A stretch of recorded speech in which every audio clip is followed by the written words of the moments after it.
소개해 드리기도 전에 심규진 박사님 환영합니다라고 댓글부터 올라왔습니다. 이 팬들이 왜 이렇게 많습니까? 네. 저번에 방송을 잘 봐주신 것 같네요. 네. 그래. 감사합니다. 예. 네. 예, 지금 우리 고영주 대표님 일행이 나가시는데 조금 요란하게 나가시네요. 아, 그래요. 예, 오랜만에 뵙습니다, 교수님. 네. 근데 저기 이제 곧 스페인으로 가신다고요? 네, 네, 네. 다음 주에. 아, 그냥 여기서 활동하시죠? 네, 아니 뭐 가서 이제 강의하고 그래 논문도 쓰고 막 너무 놀아가지고요. 그래요. 예. 네. 그래 오늘 이 두 가지 주제로 말씀드리려고 모셨는데요. 네. 우선 국가통계 조작 얘기부터 좀 해볼게요. 네. 이게 지금 이제 스페인 IE 대학이라고 그랬던가요? 네, 스페인 아이 대학. IE가 무슨 뜻이에요? 어, 임, 갑자기 생각이. 인터내셔널입니까? 아니, 그 스페인어예요. 임프레사 인플루엔서? 엔터프라이즈인가 뭐 그런 건데, 예, 저도 잘 죄송합니다. 네. 하여튼 그 대학에서 지금 학생들 가르치고 계세요. 네. 그러니까 이제 연구자죠. 네네. 학자인데. 그러니까 인문학이건 사회과학이건 이공 쪽은 말할 것도 없지만 이게 요즘은 그 정치학도 통계 모르면 못한다 그러거든요. 네네. 근데 그쵸. 이게 국가 통계를 문재인 좌파 세력이 조작한 정황들이 계속해서 드러나고 있잖아요. 네네. 이거 어떻게 보세요? 그러니까 저는 일단은 그 문재인 정권의 특징을 좀 우리가 봐야 될 것 같아요. 그러니까 제가 그 노무현 정권 때 기자 생활을 했었거든요. 네. 그러니까 많은 분들이 이제 그 말씀하시기를 노무현 정권 때는 그래도 뭐 지금은 586, 그 당시 이제 386이라고 해가지고 이제 운동권 출신의 그 정치 세력들 네. 이제 그 당시에 막 김대중 정권 때 이제 픽업이 돼갖고 제도권 정치에 들어왔던 그 386들이 그 당시에는 그래도 순수함이 있었다. 좀 예. 그런 좀 이렇게 처음으로 그 운동권 세대가 이제 전면에 등장했을 때가 이제 노무현 때잖아요. 근데 네. 그때와 비교해서 이제 그 10년간의 보수 정권을 거친 되게 매운맛 좌파 정권이 이제 문재인 정권인데 네. 이 정권이 이런 문재인 때 그러니까 노무현 때 그런 모든 게 시작이 됐었죠. 뭐 좌파들의 그런 선전 기술 이렇게 온라인이나 출판을 통해서 이렇게 세뇌 작업을 네. 하고 이게 풀뿌리 조직부터 이렇게 다져가지고 외곽 조직 같은 거 다져가지고 뭐 댓글에 그 당시에 처음으로 제가 다음 뉴스를 했을 때 네. 이 다음 댓글을 통해서 이제 여론몰이를 하고 네. 이렇게 좌표를 찍고 그게 처음으로 창시가 됐었거든요. 그 당시에. 그러니까 네. 그들의 어떤 발명품이죠. 그러니까 그거를 주도했던 게 그 당시에 유시민이나 뭐 국참 연대 뭐 해가지고 뭐 서프라이즈니 뭐 동프라이즈니 뭐 딴지일보도 그 당시에 생겼고, 그러니까 그런 것들이 지금의 어떤 얘네들이 이제 하는 좌파들이 되게 예. 즐겨하는 그 온라인 그런 뭐 개싸움이라고 해야 되나 뭐 그런 거에 이제 원조였었죠 그게. 네, 근데 그게 네. 완전 진화돼가지고 이제는 국가 통계까지 이렇게 주물딱주물딱 해가지고 완전 이제 여론전에 있어서는 완전히 뭐 우리가 그 최고의 기술을 가지고 있다, 극강의 기술을 가지고 있다, 이런 식으로 이제 뭐 마사지를 넘어서 어떻게 하면 좀 세련되게 왜곡을 할 것인가 뭐 그런 것까지 왔다라고 생각을 하고 이게 이제 여러 가지로 이루어지는데 일단은 사람을 이렇게 푸시를 해가지고 사람을 바꾸는 걸로 먼저 하잖아요. 자기들하고 코드가 맞는 코드 통계청장 인사. 바꾼 예. 거. 예. 그런 식으로 또 이루어지고 또 이제 숫자나 이런 거 샘플을 건드리는 거죠. 네. 그런 식으로 이제 교모하게 일어나고 또 사후에는 근데 그 당시에도 전문가들끼리는 네. 뭐 일반인들은 일시적으로 속아 넘어갈 수 있을지 모르지만 네네. 전문가들은 보면 알잖아요. 숫자 그렇죠. 손대고 예. 이거 통계 방식 바꿔 버리는 그렇죠. 거. 예. 예.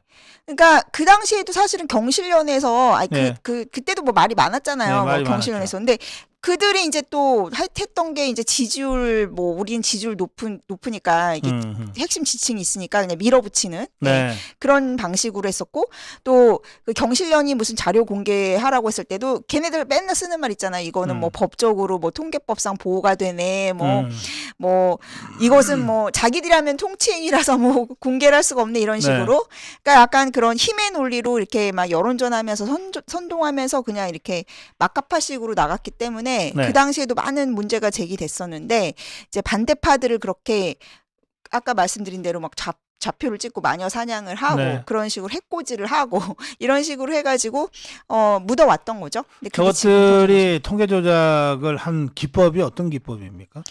이게 통계 조작이라는 게요. 뭐 예. 많이들 아시겠지만 옛날에 뭐 황우석 음, 그 교수. 그거 음. 황우석 교수가 했던 예, 그게 아주 큰 스캔들이 있었잖아요. 예, 그 논문. 줄기세포. 예, 줄기세포. 예. 예. 그러니까 뭐 줄기세포 그런 그 거에서도 샘플 예, 문제가 샘플을 있었죠. 조작하는. 예. 그러니까 이게 과학계도 굉장히 만연해 있는 문제죠, 사실. 그러니까 이게 사실은 이게 다 샘플의 문제거든요. 어떻게 하느냐에 따라서. 그러니까 원래 자연 과학이라는 거는 기본 전제가 랜덤 샘플링이잖아요. 그러니까 파퓰레이션, 그러니까 전체 우리가 보고 싶은 전체를 대표할 수 있는 네. 레프리젠테티브 할 수 있는 샘플 추출이 중요한 건데 그러려면은 어떤 의도나 그러니까 이 관찰자의 어떤 의도라든지 목적이 이게 제거돼야 되는데 네.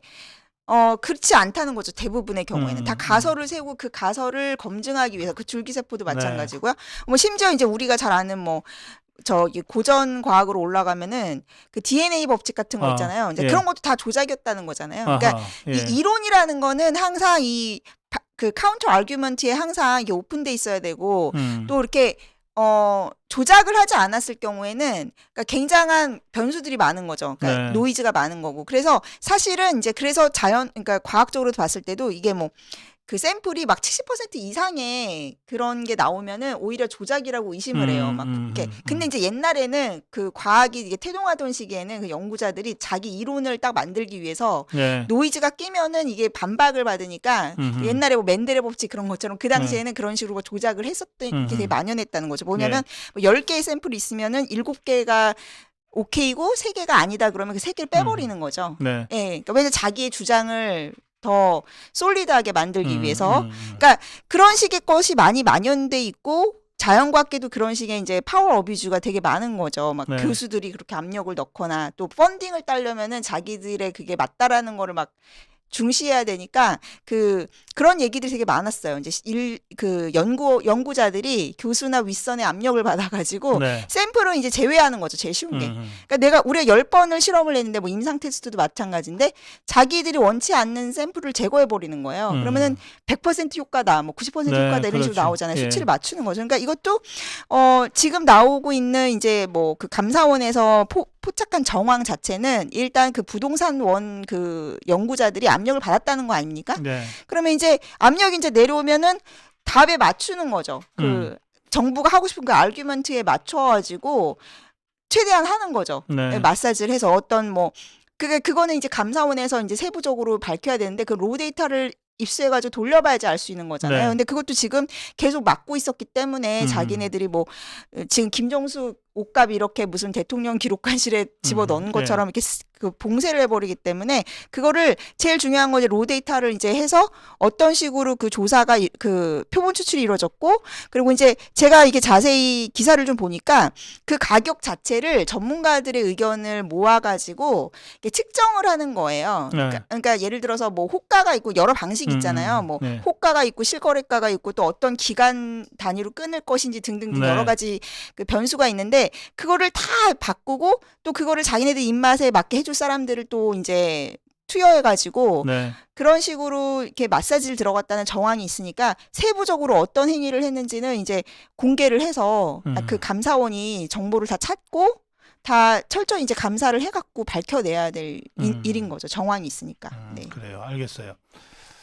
그러니까 이 통계 조작이 여러 단계에 걸쳐서 이루어질 텐데 지금 우리 신 교수님 말씀하신 거는 처음에 이제 전문가들이 다 견해가 좀 다르잖아요. 그렇죠. 예. 그럴 때 이 좌파들이 노리는 어떤 수치 또는 좌파들의 입맛에 맞는 사람들로 우선 구성을 해버리면 그렇죠. 예. 그러면 우선 거기서 이제 노이즈들이 제거되죠. 그렇죠.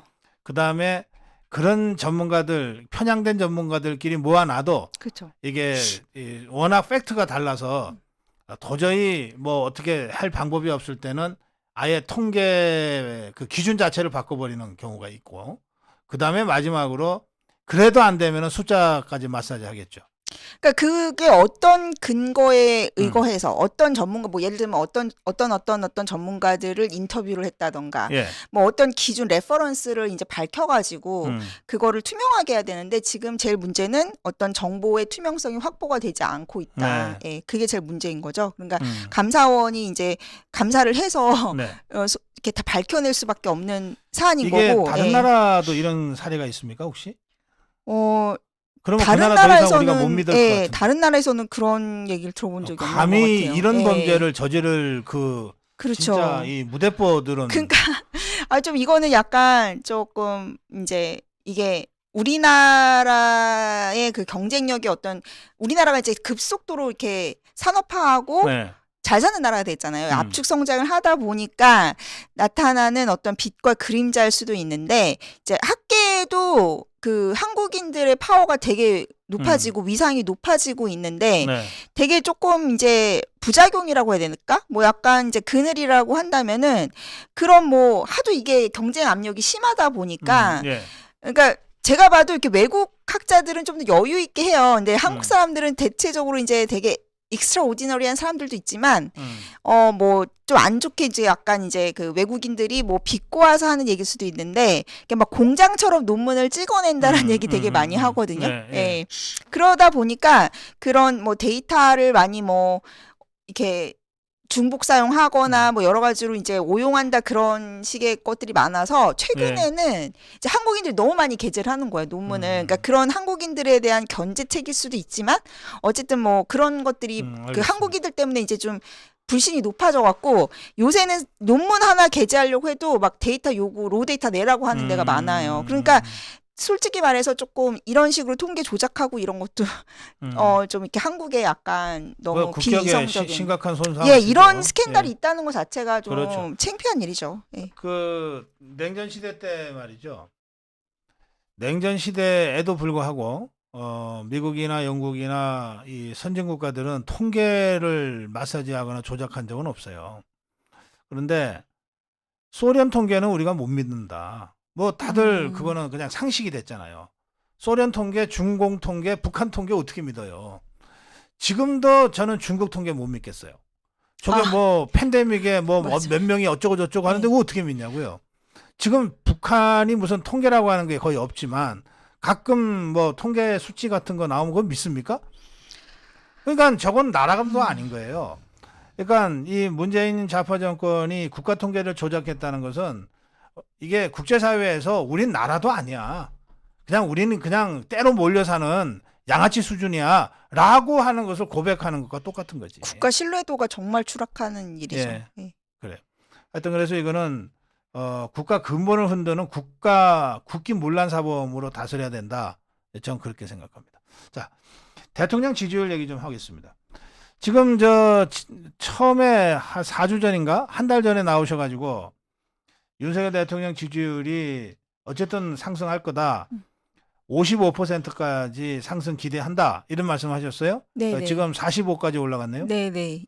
2주 전에 제가 네, 그랬는데 약간 여러 가지로 지금 분위기가 되게 좋은 게 일단 분위기를 전체적으로 보면은 뭐 월드컵 같은 그런 것도 있었고요. 호재도 있었고 그리고 이제 전반적으로 민주당에서 너무 똥볼을 차니까 막 계속 그 뭐 장경태부터 해서 김의겸부터 해가지고 그러니까 계속 그 민주당이 뭐 이재명 방탄하고 이렇게 기승전 김건희하고 그 김건희 여사랑 한동훈 장관 스토킹 그거 말고는 이렇게 보여준 게 없잖아요. 그러니까 엊그저께 보여줬어요. 신현영이라고. 아, 네. 아주 새로운 강자가 나타났어요. 예, 새로운 강자. 그러니까 지금 이제 그것도 점차적으로 반영이 좀 될 것 같아요. 그러니까 그 이태원 사태도 보니까 너무 이제 사람들이 오히려 중도층들이 너무 짜증이 나는 거예요. 그 사건에. 그러니까 그 세월호의 그 어떤 반작용? 그러니까 세월호의 그 오랜 시간 동안 제 주변에 있는 약간 뭐 본인을 진보니 뭐 좌파니 하시는 분들도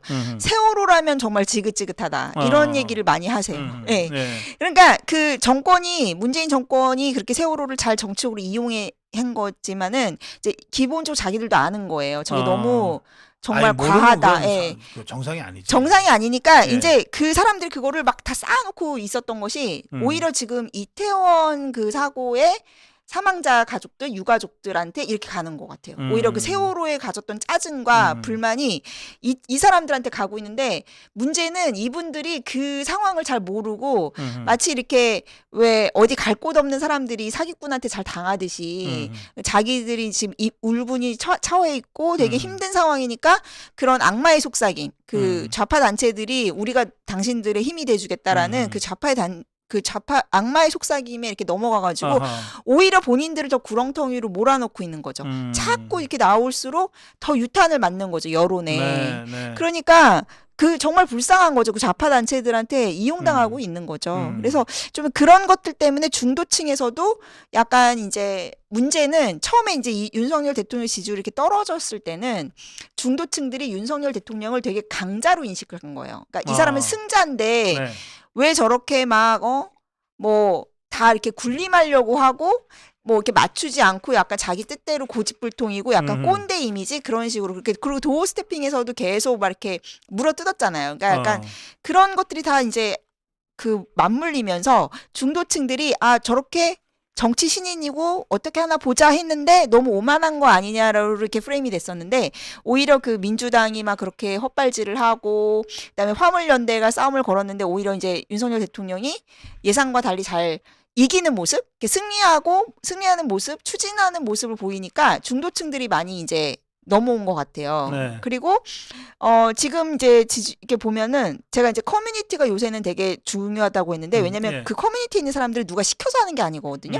이게 뭐 돈 받아서 쓰는 댓글 부대가 아니고 예. 자기들이 막 정말 정체를 게임처럼 보는 이게 젊은 층이라든지 이렇게 뭔가 온라인에 조금 이렇게 능통한 유저들이 하기 때문에 커뮤니티에서 계속 이게 신바람이 나는 거예요. 그리고 오히려 저쪽에서 미리 그렇게 프레임을 지지율이 낮은 것은 실패라고 이렇게 해놨기 때문에 네. 오히려 그거를 극복하고 이렇게 지지율 오르는 것 자체가 뭔가 그건 게임처럼 성공이네. 신나는 거예요. 그러니까 약간 저들이 쳐놓은 그 프레임이 지지율 프레임이 이제 자기들한테 부메랑이 돼가지고 오히려 이제 윤석열 대통령이 늘상 그랬지만은 어떤 위기를 기회로 딱 바꾸는 거죠. 예. 네. 그런 것들이 좀 저변에 있었던 계기들이 아닐까 그렇게 생각을 합니다. 지금 전반적으로 상승세라고 그러지만 이 윤석열 대통령 지지율 상승세에서 특별히 좀 주목되는 부분이 있습니까? 예컨대 2030 MZ 세대의 뭐 상승이 좀 두드러진다든지. 저는 총선까지 되게 전망을 더 좋게 보는 이유가 네. 이번 국면에 이제 화물연대를 지나고 나서 더 중요했던 게 이제 좀 국정 운영이 안정화되고 있는 모습을 많이 보여주고 있고요. 네. 그리고 그 제일 중요한 거는 전에는 계속 윤석열 정권에 뭐 어떤 이렇게 레이블링이 없다. 뭐 레토릭이 되게 약하다는 얘기를 많이 들었어요. 그냥 예. 뭐 예전에 하다못해 뭐 그러니까 그 마케팅 레이블 같은 거 있잖아요. 뭐 소득주도 성장이라든지 뭐 창조 경제라든지 뭐 737이었나? 747. 그러니까 이런 식의 그 레이블링이 없었다라는 얘기를 네. 많이 했었거든요. 근데 이번에 딱 그게 생겨버린 거예요. 개혁. 그러니까 3대 개혁 그리고 뭐 담대한 개혁. 그러니까 이게 되게 청년층한테는 잘 먹히는 거예요. 왜냐하면 그 청년층들이 요새 청년층들은 굉장히 그 586 그 화이트 칼라 그 진보 대학생들에 대한 분노가 되게 많아요. 근데 그들이 예전에 그 운동권 세대처럼 뭐 거리에 나가서 투쟁을 하거나 이렇게 운동권으로 조직화된 세대가 아니잖아요. 네. 되게 파편화돼 있고 그리고 이제 소수자로서의 어떤 그 침묵하는 소수자로 살아가고 있는 사람들이란 말이에요. 네. 그래서 커뮤니티가 되게 중요하다고 하는 것이 어차피 그렇지만은 정치의 변혁이나 혁신은 젊은 세대들이 이끌어 갑니다. 그들이 네. 굉장히 그래서 언론 여론전에도 되게 능하고요.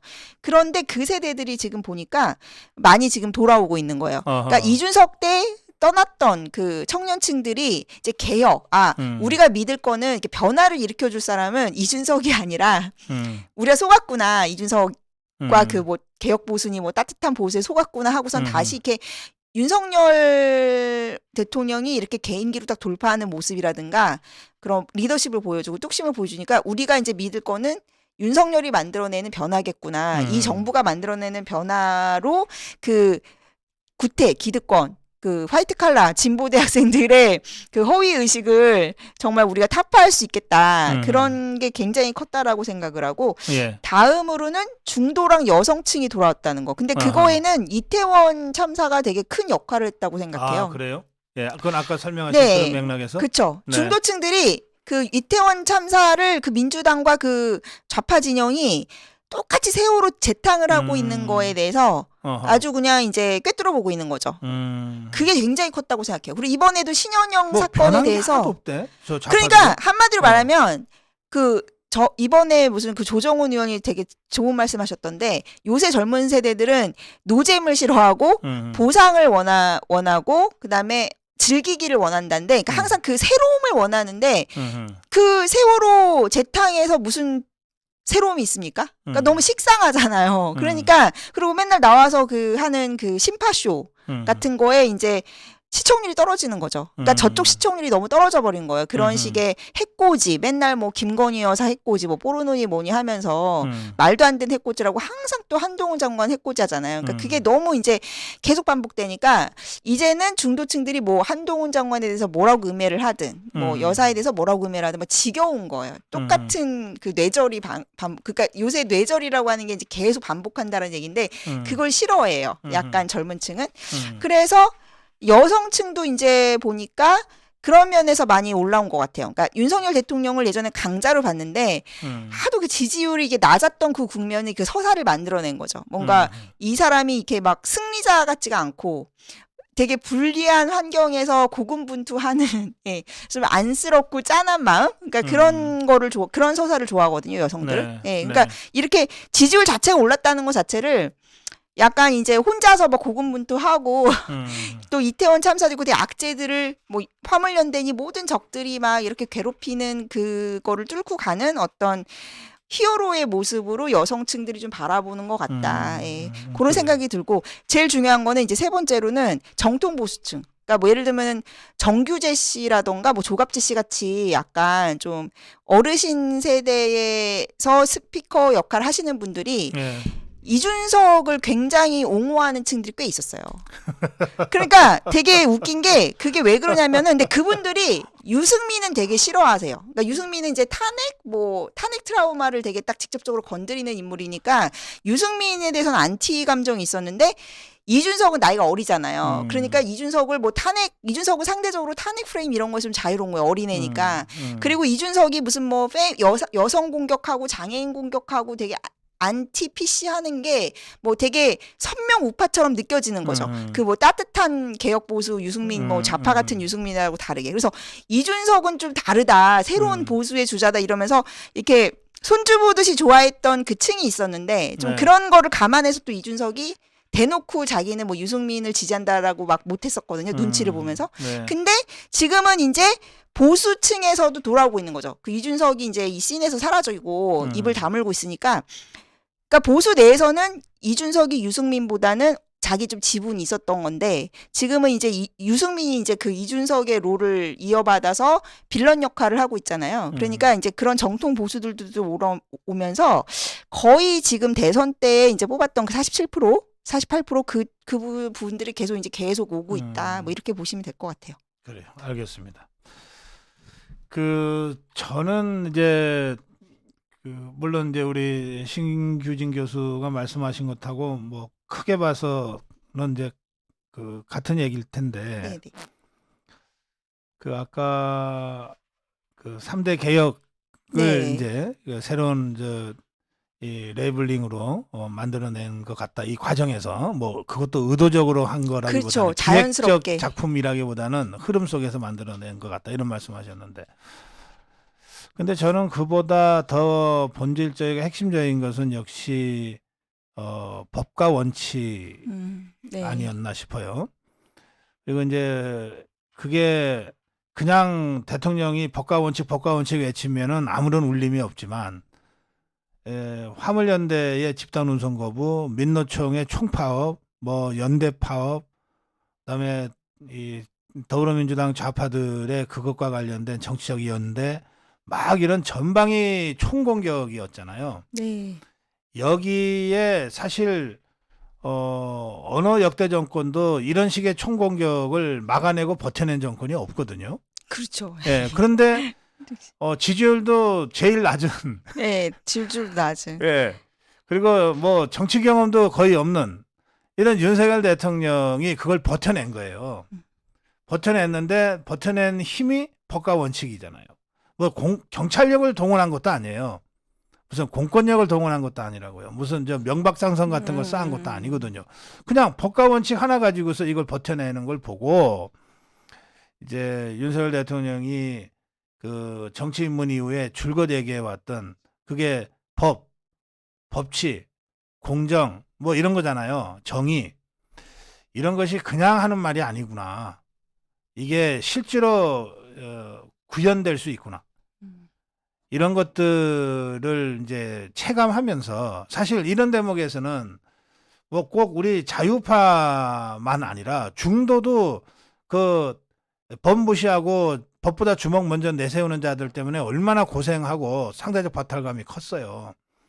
그러니까 또는 사실 노조 뭐 민노총 하지만 한노총 포함해봤자 15%도 안 되잖아요. 조직률이 85%는 그 법 밖에 있었던 사람들이거든요. 그래서 민노총의 슈퍼갑질에 늘 당했던 사람들이잖아요. 이런 사람들의 어떤 광범위한 지지가 지금 조직되고 있는 것 아니냐. 네, 그런 느낌을 좀 개인적으로 갖습니다만. 되게 정확한 말씀이신 것 같고, 그런 모습을 사실은 보수 지지자들이 네. 뭐 중도도 그렇고 잘 못 봤죠. 그러니까 계속 그 요새 뭐, 그러니까 그 좌파들의 그 땡깡 그런 거에 이렇게 주호영 씨 같이 항상 이렇게 흔들리고 막 이렇게 고개 숙이고 이렇게 눈치 보고 이런 모습들만 보다가 왜 이렇게 맨날 고개 숙이고 흔들거린대? 예, 그러니까 좋은 게 좋은 거다 하던 그런 웰빙 모습만 보다가 예. 이제 처음으로 자기의 원칙과 어떤 그 목적을 위해서 예. 뚝심 있게 버텨내는 좀 강한 모습, 강한 어른의 모습을 보여줬기 때문에 젊은 층까지 환호하는 거죠. 그러니까 이게 되게 기회주의적으로 그냥 그때그때 처신하고 예, 뭐 그런 거에 대해서 이제 되게 그런 위선과 허위에 대해 질려 있었던 젊은 세대들 그리고 이제 옛날 뭐 박정희 시대 같은 이제 좀 강력한 리더십을 좀 이제 그리워했던 이제 보수들의 그런 것까지 그 목마름까지 다 채워준 거죠. 그래서 그러니까. 지금 되게 제가 봤을 때는 저도 예전부터 저는 이렇게 되게 윤석열 체제로 보수가 다시 체질 개선을 하면서 완전히 이제 새로운 판이 될 것이다라고 생각했는데 그렇게 가고 있는 것 같아요. 네. 저는 뭐 MZ 세대는 잘 모르지만 네. 그냥 상식적으로 MZ 세대가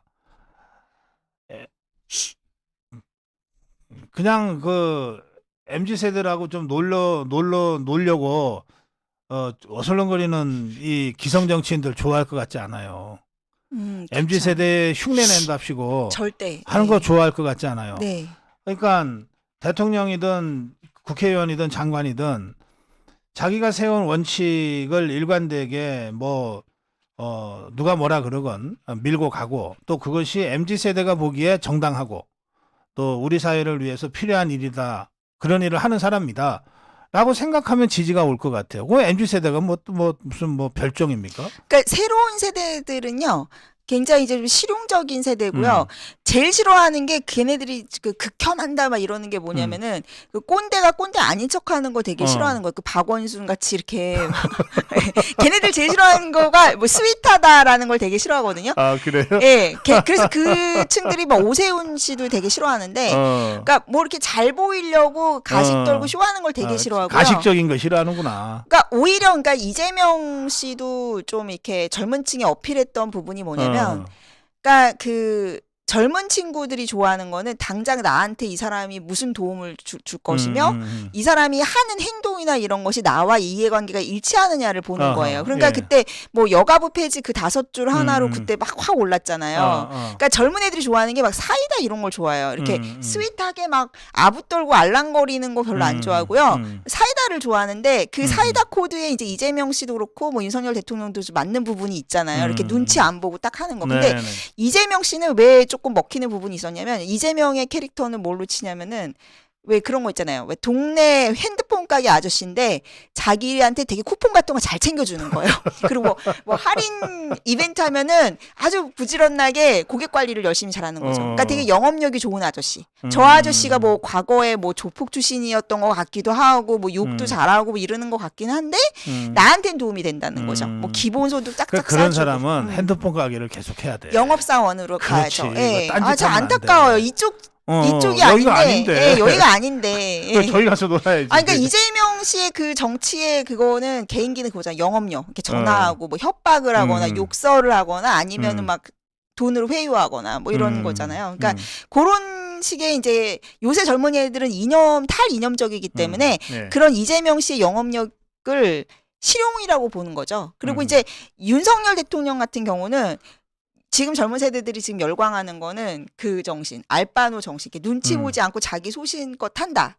그래서 뭐 그런 그 구태들, 민주노총이나 그 사회의 어떤 약간 이게 그 월급 루팡들이나 이런 사람들을 팍팍 이렇게 적폐를 청산하고 시원하게 이제 하는 거에 있어서 이제 카타르시스를 느끼는 거죠. 알바노 정신? 알바노 정신. 그거 뭐예요?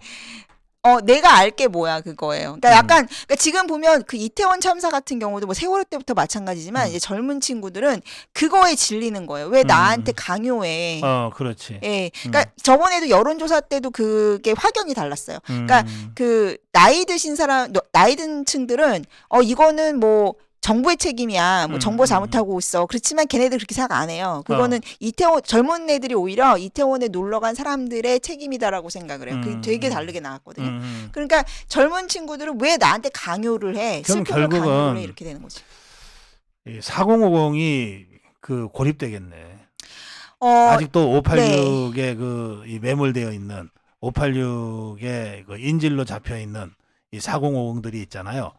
이 세대가 이유는 다르지만 그 62대 이상의 우리 자유파 주력 부대와 2030의 MZ 세대로부터 이게 고립될 것 같아요.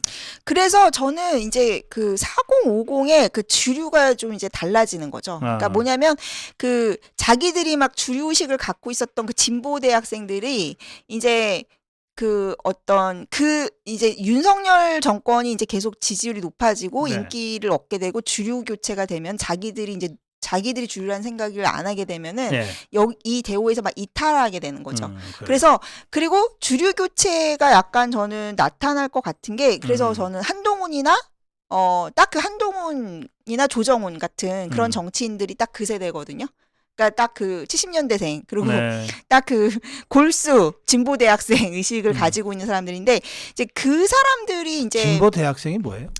진보 대학생이라는 게 그 임종석이나 뭐 그런 사람들 약간 자기들이 지금 40, 50대인데도 계속 90년대 뭐 80년대 90년대 운동권 대학생인 줄 알고 착각하고 그 행위를 계속 그 자기들 나이 값을 못 하고 피터팬? 예, 그러니까 자기들이 아직도 진보 운동권이라고 생각하는 거예요.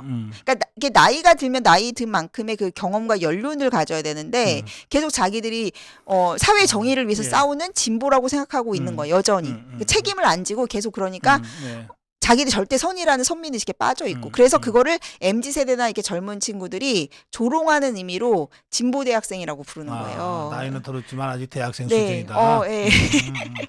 알겠습니다. 그러니까 꼴값을 한다. 나이값을 못 하고 진상이다 이거의 뜻이에요. 머리가 없어서 그런 것 같은데. 그래서 그들이 지금 보면 근데 전형적으로 보면 한동훈 장관도 그렇고 조정훈 의원 같은 경우도 딱 그 세대의 사람들인데 그 사람들이 지금 약간 그 세대에서의 그 약간 이제 보수화되고 조금 그들의 그 진보 대학생이라고 불리는 그 586들, 그 사람들의 어떤 위선이나 허위를 먼저 들고 나오잖아요. 그러니까 거기서부터 저는 변화가 시작이 되고 결국엔 세대 통합이 될 것이다. 저는 그렇게 생각합니다. 알겠습니다. 시간이 많이 넘쳐서 여기서 마무리해야 되겠는데요. 우리 신규진 교수님은 다음 주 가신다고요? 스페인? 네네네. 그럼 또 언제 오세요? 우리 방송하러 오셔야 되는데. 6월쯤 올 것 같은데요. 그래요. 그러니까 여름 방학 때. 그래요. 지난번에 우리가 그